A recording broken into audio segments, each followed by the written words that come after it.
Hi friends, dal biryani குக்கரில் எப்படி பண்ணலான்னு பார்க்கலாம்.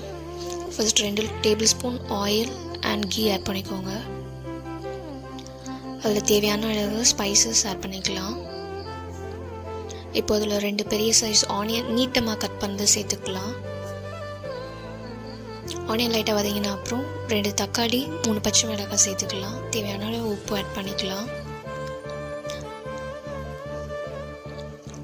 இப்போ அதில் ஒரு கைப்பிடி அளவு புதினா, தேவைப்பட்டால் மல்லித்தழை கொஞ்சம் சேர்த்துக்கலாம்.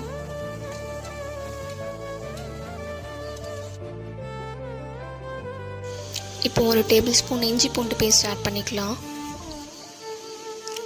இப்போ ஃபர்ஸ்டே ஃப்ரை பண்ணி வச்ச ப்ரான்ஸ் எல்லாம் சேர்த்துக்கலாம். ஃப்ரை பண்ணி போட்டிங்கன்னா டேஸ்ட் இன்னும் கொஞ்சம் நல்லாவே இருக்கும்.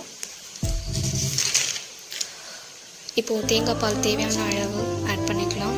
இஃப் நீடட் தண்ணி சேர்த்து மிக்ஸ் பண்ணி விட்டுக்கோங்க. இப்போ ஊற வச்ச பாஸ்மதி ரைஸ் ஆட் பண்ணிக்கலாம். ஜஸ்ட் சிம்மில் வச்சு ஒரு விசில் வர வரைக்கும் எடுத்திங்கன்னா டேஸ்டான ப்ரான்